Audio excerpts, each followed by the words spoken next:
देश हित से जुड़ी हुई 20 बड़ी खबरों पर। चुनाव आयोग से 2019 में बैलेट पेपर से चुनाव कराने की मांग करेंगी विपक्षी पार्टियां। सूत्रों के हवाले से खबर, अगले हफ्ते इस मुद्दे पर 17 विपक्षी पार्टियों की बैठक, संसद में मामले को उठाने की तैयारी।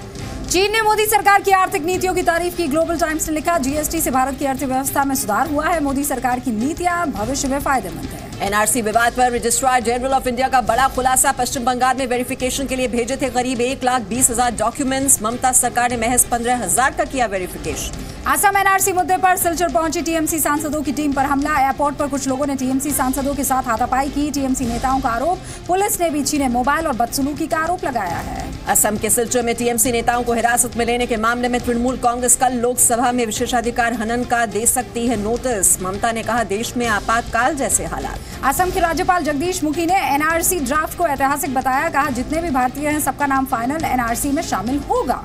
लोकसभा में विपक्ष के नेता मल्लिकार्जुन खड़गे का SC/ST एक्ट को लेकर सरकार पर निशाना। कहा, SC/ST एक्ट पर जल्द से जल्द ऑर्डिनेंस आना चाहिए। SC/ST एक्ट पर गृह मंत्री राजनाथ सिंह का बयान। कहा, हमारी कैबिनेट ने इसे प्रस्ताव को मंजूर कर लिया है। हम संसद के इसी सत्र में इसे पास करना चाहते हैं। डोकलाम मुद्दे पर राहुल गांधी का विदेश मंत्री सुषमा स्वराज पर निशाना। कहा, सुषमा ने चीनी ताकत के सामने घुटने टेक दिए जो जवानों के साथ विश्वासघात है। कश्मीर के कुपवाड़ा में सुरक्षा बलों को बड़ी कामयाबी हाथ लगी है। लोलाब के कुमरियाल में एनकाउंटर में 2 पाक आतंकी मार गिराए गए हैं। सुरक्षा बलों को हथियार भी भारी मात्रा में बरामद हुए हैं। कश्मीर के पुलवामा में बीटेक का एक छात्र बना आतंकी। मां और बहन ने सोशल मीडिया के जरिए घर लौटने की अपील की।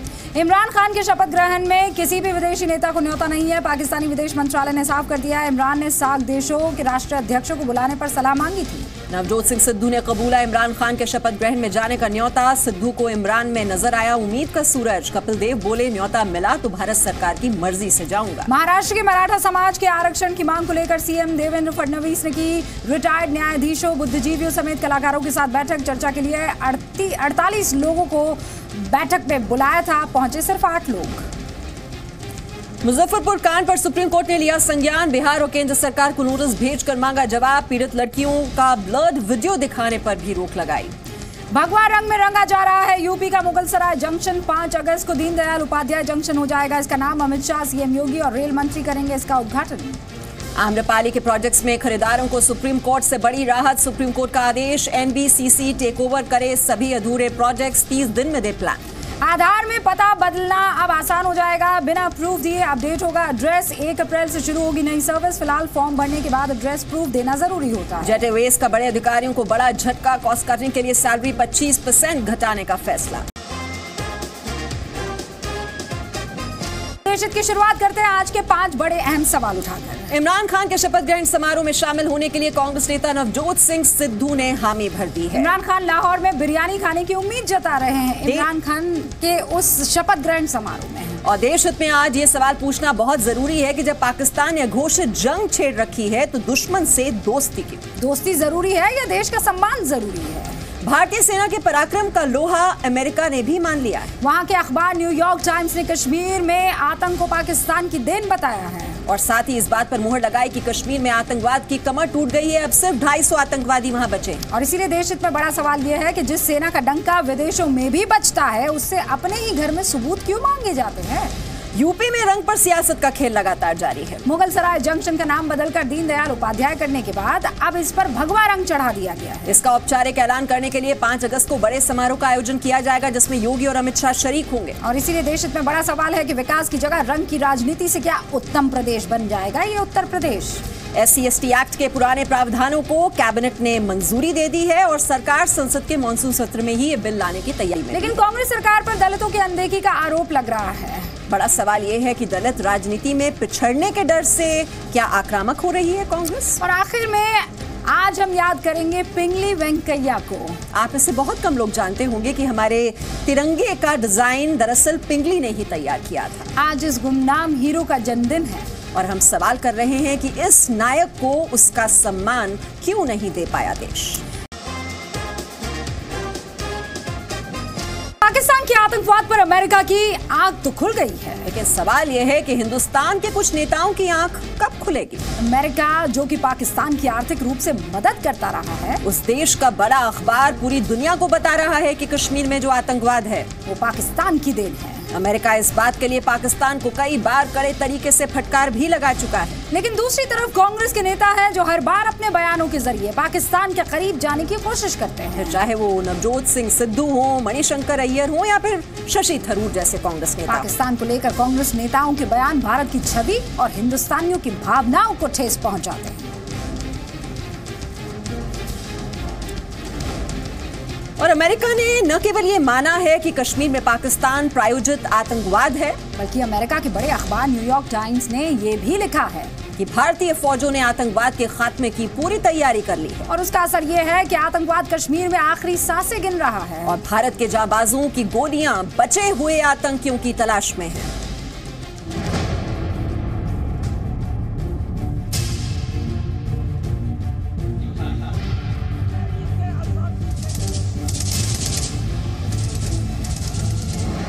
पाकिस्तान को अब आतंकवाद का अंत करना ही होगा, वरना आतंकवाद ही पाकिस्तान का अंत कर देगा। बंटवारे के दौर से ही पाकिस्तान आतंक का एक्सपोर्टर है। एक देश एशिया में ऐसा है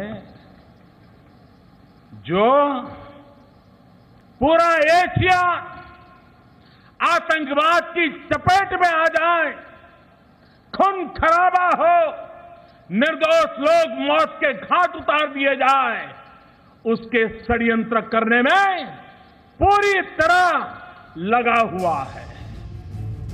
अमेरिका ने मान लिया है कि कश्मीर का असली दुश्मन पाकिस्तान है। न्यूयॉर्क टाइम्स में पाकिस्तान प्रायोजित आतंक पर खबर छपी है। अमेरिका ने माना कश्मीर में आतंकी ट्रेनिंग नहीं ले पा रहे हैं। अमेरिका ने माना कश्मीर में आतंकवाद की कमर टूटी। अमेरिका ने माना कश्मीर में आतंकी संगठन कम हुए। अमेरिका ने माना कश्मीर में पहले हजारों आतंकी थे। अमेरिका ने माना कश्मीर में अब सिर्फ 250 आतंकी बचे हैं। अमेरिका ने माना भारतीय जाबाज कुछ घंटों में ही आतंकियों को मार गिराते हैं। न्यूयॉर्क टाइम्स के मुताबिक पाक में सियासी बदलाव का कश्मीर पर असर पड़ेगा। न्यूयॉर्क टाइम्स ने लिखा है, Kashmir war gets smaller, dirtier and more intimate. यानी कश्मीर में आतंकवाद पर जंग अब थोड़ी ही रह गई है, मगर कश्मीर में खून खराबा बढ़ने की आशंका भी है। पाकिस्तान में राजनीतिक बदलाव का असर कश्मीर पर जरूर पड़ेगा। न्यूयॉर्क टाइम्स में लिखा है कि कश्मीर में आतंकी 2 साल से ज्यादा जिंदा नहीं रह पाते। अब पाकिस्तान पहले की तरह आतंकियों की मदद नहीं कर पाता। न्यूयॉर्क टाइम्स ने माना कश्मीर में ज्यादातर आतंकी पाकिस्तान से आए। आतंकियों के लिए सीमा पार करना पहले जितना आसान नहीं रहा। आतंकियों को गोलाबारी की ट्रेनिंग लेने की भी जगह नहीं मिल रही। अमेरिका ने कई बार पाकिस्तान को आतंकवाद पर अल्टीमेटम दिया है। अब अमेरिकी अखबार ने भी आतंकिस्तान को बेनकाब कर दिया है। ब्यूरो रिपोर्ट, जी मीडिया। आपको हिंदुस्तान की ताकत की एक और मिसाल दिखाते हैं। अमेरिकी विदेश मंत्रालय की प्रवक्ता ने पाकिस्तान को भारत की भाषा यानी हिंदी में समझाया है कि कैसे उनके देश में आतंकवाद बढ़ रहा है और नई सरकार उसे रोकने के लिए जरूरी कदम उठाए। को चुनाव में आतंकवाद से जुड़े लोगों की भागीदारी पर भी गहरा दुराव है, लेकिन हम पाकिस्तानी मतदाताओं की सराहना कराते हैं जिन्होंने बुधवार को इन उम्मीदवारों को पूरी तरह से खारिज कर दिया।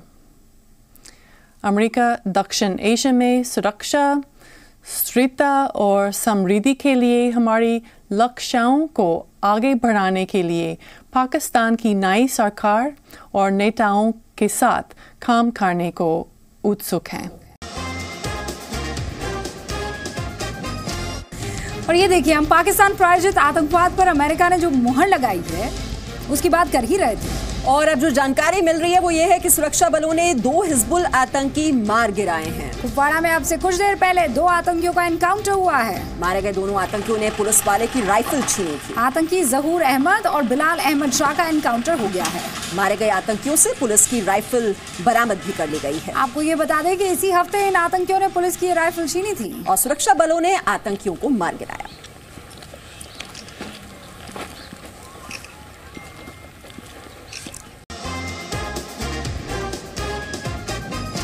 और अब आपको ये भी जानकारी दे दें कि अमेरिका के बाद अब चाइनीज मीडिया ने भी भारत की तारीफ की। चीन के अखबार ग्लोबल टाइम्स ने आर्थिक सुधार को मोदी सरकार का सबसे बेहतर काम बताया है। चीन के सरकारी अखबार के मुताबिक तेज आर्थिक विकास और कई राज्यों में चुनावी जीत के बाद नरेंद्र मोदी को भारतीय इतिहास के सबसे प्रभावशाली नेताओं में एक माना जा रहा है। ग्लोबल टाइम्स के मुताबिक जीएसटी और नोटबंदी के फायदे अब नजर आ रहे हैं। चीन की मीडिया ने यह माना है कि मोदी ने सुधारों की दिशा में जरूरी कदम उठाए हैं।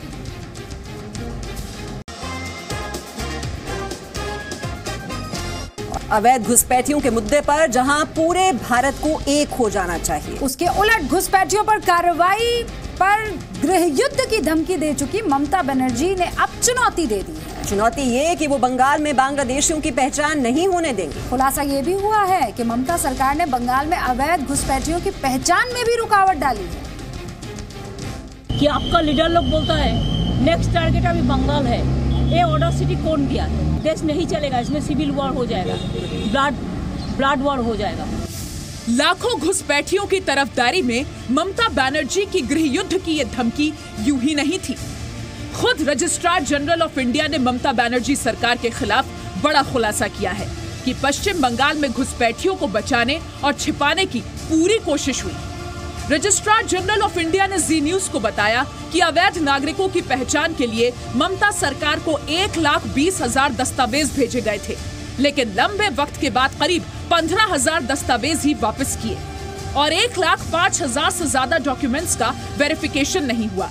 वेस्ट बंगाल ने हमें रिक्वेस्ट किया था कि हमको अगर थोड़ा सा मैन पावर सपोर्ट दे दिया जाए, तो मेरा जो कलकत्ता में ऑफिस है, मैंने वहाँ से कुछ अधिकारियों को उनकी मदद के लिए लगाया था। अंत तक हमें सिर्फ करीबन 12, 13, 14 हज़ार के करीब ही डॉक्यूमेंट प्राप्त हुए। रजिस्ट्रार जनरल के मुताबिक ममता सरकार ने वेरिफिकेशन पर पहले तो कर्मचारियों की कमी का हवाला दिया, लेकिन फिर उन्हें अलग से कर्मचारी दिए गए। फिर भी बांग्लादेशी घुसपैठियों पर जांच पूरी नहीं की गई और अब ममता सीधे चुनौती दे रही हैं कि पश्चिम बंगाल में एनआरसी लागू नहीं होने देंगी। Political candidate to get out the people from India, who are the real Indians. ममता आज घुसपैठियों का मनोबल बढ़ाने वाली राजनीति कर रही हैं, क्योंकि बांग्लादेशी घुसपैठिए जानते हैं कि वोट ही उनका सुरक्षा कवच है और वोट के लिए ममता खुलकर देशहित के खिलाफ खड़ी हैं। ब्यूरो रिपोर्ट, जी मीडिया। वैसे नाम और रंग की सियासत कोई नई बात नहीं, जिसकी सरकार उसकी पसंद के नाम और उसकी ही पसंद के रंग। इसी कड़ी में नया नाम जुड़ने जा रहा है साहब। मुगल सराय रेलवे स्टेशन अब दीनदयाल उपाध्याय में तब्दील कर दिया जाएगा। जी हाँ, रेल मंत्रालय ने इसी साल जून में स्टेशन का नाम बदलकर दीनदयाल उपाध्याय किया। अब स्टेशन को भगवा रंग भी कर दिया जा रहा है। 5 अगस्त को अमित शाह नए नाम के साथ इसका उद्घाटन करेंगे। सवाल ये है कि क्या भगवा रंग के सहारे बीजेपी 2019 की जंग को जीतने की कोशिश कर रही है?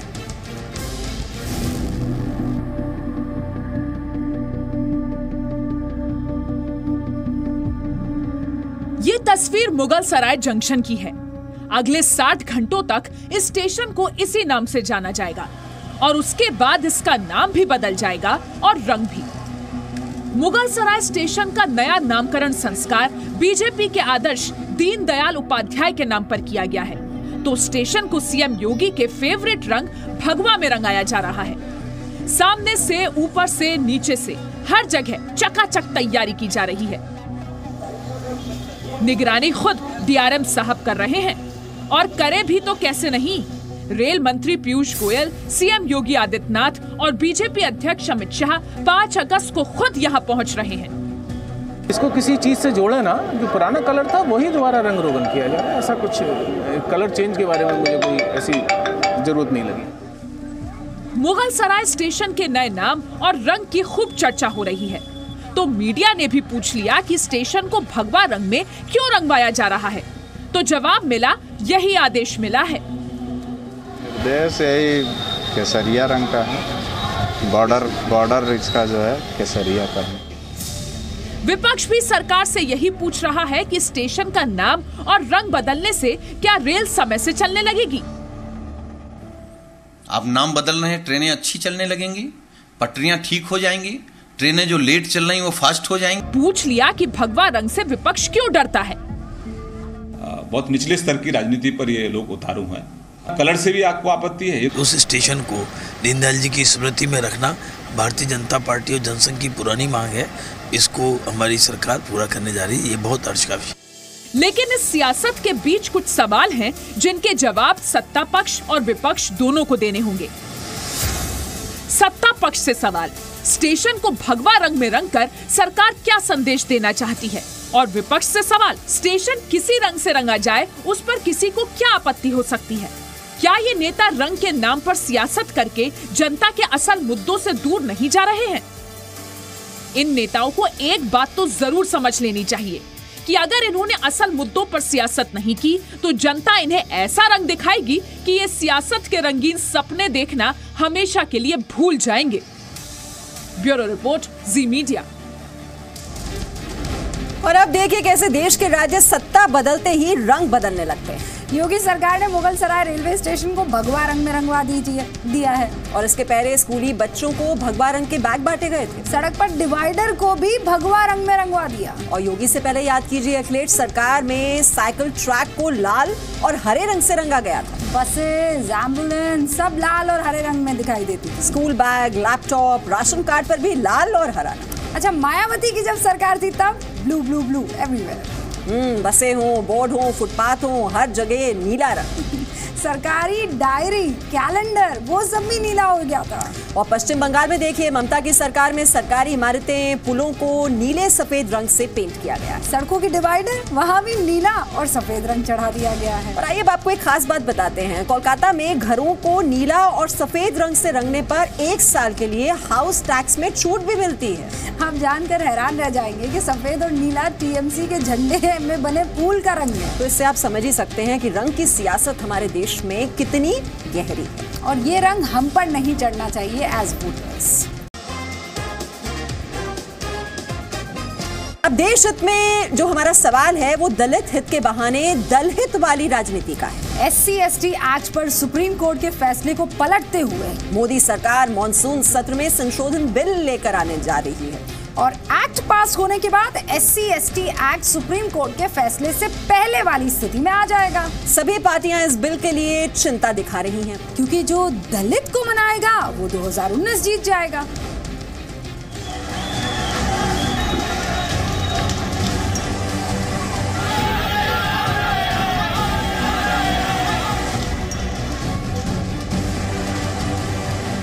हमारे प्रधानमंत्री नरेंद्र मोदी जी ने 2 टूक शब्दों में कहा था कि हम इसी प्रकार का बिल लाएंगे, जरूरत कोई हुई तो इससे भी हम कड़ा बिल लाएंगे, यह उनका कमिटमेंट था। ये दलितों को लुभाने के लिए बीजेपी का ट्रम्प कार्ड है। सुप्रीम कोर्ट के आदेश के बाद विपक्षी पार्टियां SC/ST एक्ट पर बीजेपी के खिलाफ मुद्दा बना रही थी। उस एक्ट में संशोधन करके मोदी सरकार ने विपक्ष से मुद्दा छीन लिया। मोदी सरकार फिर SC/ST एक्ट में संशोधन का बिल लाने जा रही है। केंद्रीय कैबिनेट कल ही इस बिल को मंजूरी भी दे चुका है।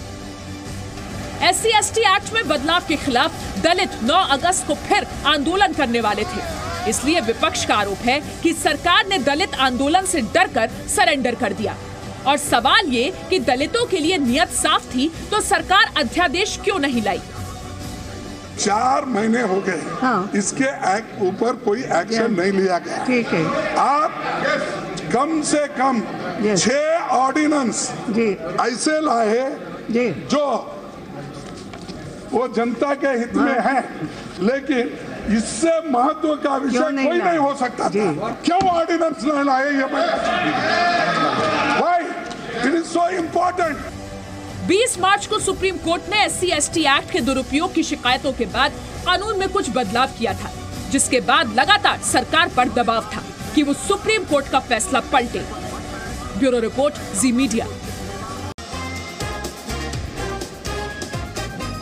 तो एक तरफ वोट दलित हित की चिंता हो रही है, तो दूसरी ओर वोट के लिए ही देश की संवैधानिक संस्थाओं पर नए ढंग से चोट भी शुरू हो गई। देश की 17 पार्टियां EVM के खिलाफ कैंपेनिंग शुरू कर चुकी है। जी हाँ, ये विपक्षी पार्टियां मांग करेंगी कि 2019 के लोकसभा चुनाव EVM की बजाय बैलेट पेपर से कराए जाए। विपक्ष का कहना यह है कि इलेक्ट्रॉनिक वोटिंग मशीन यानी ईवीएम पर उनको भरोसा नहीं। बैलेट पेपर की मांग को लेकर रणनीति बनाने के लिए विपक्षी दलों की बैठक अगले हफ्ते होने वाली है। तृणमूल कांग्रेस की अध्यक्ष ममता बनर्जी ने बुधवार को अपने दिल्ली दौरे में अलग अलग पार्टियों के नेताओं के साथ मुलाकात की और मुलाकात के दौरान बैलेट पेपर से चुनाव पर उन्होंने चर्चा की। समाजवादी पार्टी के अध्यक्ष अखिलेश यादव, बहुजन समाज पार्टी, आम आदमी पार्टी, जेडीएस और लेफ्ट पार्टियां भी ईवीएम पर सवाल उठा रही हैं और बैलेट पेपर से चुनाव कराने की मांग कर रही हैं।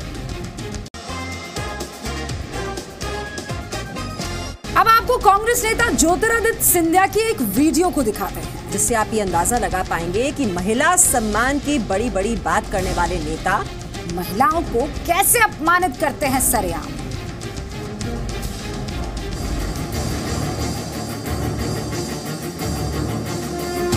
वाह ज्योतिरादित्य जी, नहीं नहीं माफ कीजिएगा, वाह महाराजा जी। मध्य प्रदेश में तो आपको इस नाम से जाना जाता है ना। क्या आप महाराजा होने की इसी हनक की वजह से एक महिला नेता का अपमान करने की रियायत चाहते हैं? क्या इसलिए आपने प्रेस कॉन्फ्रेंस के बीच में ही अपनी सहयोगी महिला नेता नूरी खान को मंच से उतार दिया? आपके एक इशारे पर उन्हें मंच छोड़ना पड़ गया। कुछ दिन पहले की उज्जैन की तस्वीर है। उस वक्त तो नूरी खान ने चुपचाप अपमान बर्दाश्त कर लिया। बाद में पार्टी फोरम पर मध्य प्रदेश कांग्रेस अध्यक्ष कमलनाथ समेत पार्टी अध्यक्ष राहुल गांधी तक से इसकी शिकायत की, लेकिन जब कुछ नहीं हुआ तो उन्होंने ज्योतिरादित्य सिंधिया के खिलाफ मोर्चा खोल दिया है। मुझे सिंधिया जी ने कहा कि नूरी आप नहीं बैठेंगी। आदरणीय राहुल गांधी जी को मैंने पत्र लिखा है, आदरणीय कमलनाथ जी को पत्र लिखा है, आदरणीय दीपक बाबरिया जी जो मध्य प्रदेश के प्रभारी हैं, मैंने उन्हें भी पत्र लिखा है। जिस तरीके से आपके मान सम्मान को ठेस पहुंच रही है, तो ये मेरी नैतिक जिम्मेदारी है कि मैं आपके बीच में आकर अपनी बात रखूं। कांग्रेस अब इसे अंदरूनी मामला बता रही है। 5 दिन बाद, 6 दिन बाद, 7 दिन बाद एक पत्र के माध्यम से भारतीय जनता पार्टी या भाजपा के इशारों पर किसी नेता के ऊपर लांछन लगाना या आरोप लगाना, ये एक षड्यंत्र का एक हिस्सा है। ज्योतिरादित्य जी, हो सकता है कि नूरी खान बिना आपकी इजाजत के मंच पर बैठी हूं, लेकिन क्या आप प्रेस कॉन्फ्रेंस खत्म होने तक का इंतजार नहीं कर सकते थे? क्या जरूरी था कि मीडिया के सामने उनका इस तरह से अपमान किया जाए? ब्यूरो रिपोर्ट, जी मीडिया।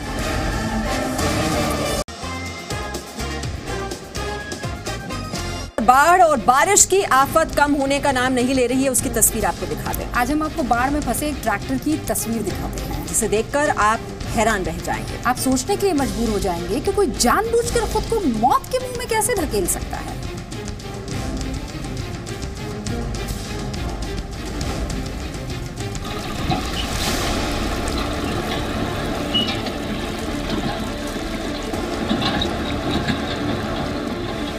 पूरे 25 सेकंड तक इस वीडियो को बहुत ध्यान से देखिए, आपकी रूह कांप जाएगी।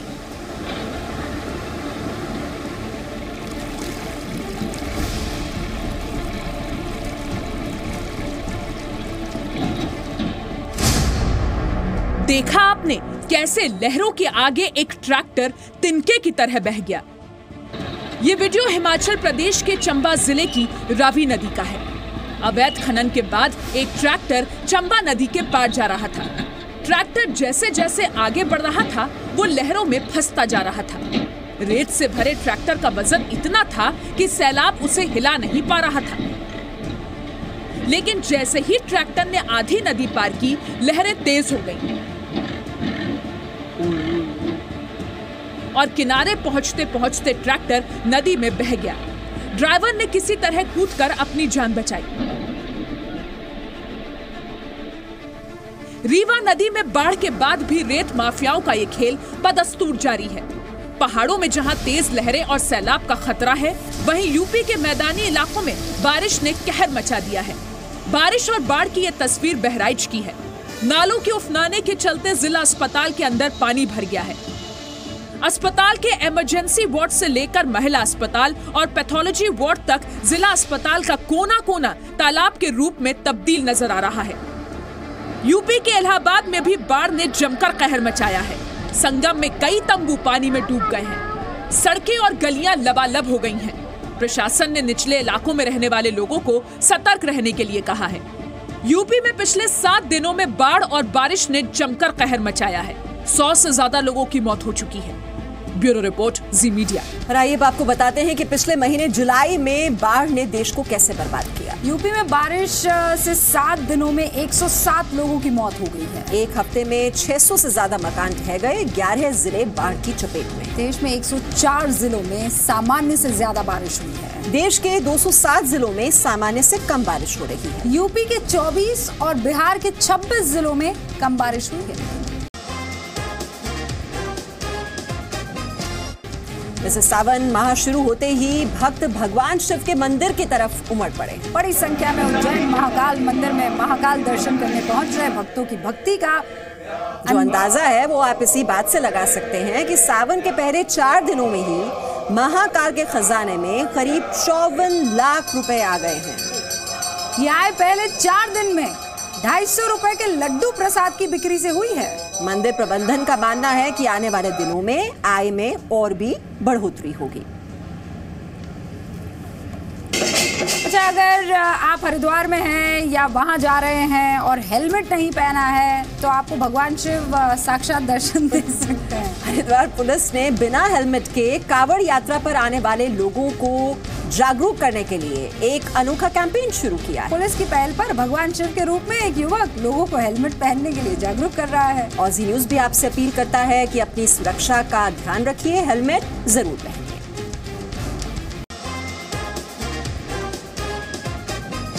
उधर केरल की मशहूर स्नेक बोट रेस का मेकओवर किया जा रहा है। आईपीएल की तर्ज पर अब केरल में चैंपियन बोट लीग करवाई जाएगी। केरल टूरिज्म डिपार्टमेंट ने केरल के 13 अलग अलग जगह पर बोट रेस कराने की योजना बनाई है। इसमें नेहरू ट्रॉफी और प्रेसिडेंट कप भी शामिल किया गया। करीब 2.5 महीने तक चलने वाली ये लीग 5 जिलों में आयोजित होगी और हर टीम में 75% स्थानीय लोगों का होना अनिवार्य है। इस साल 11 अगस्त से 1 नवंबर तक इस लीग का आयोजन भी किया जाएगा।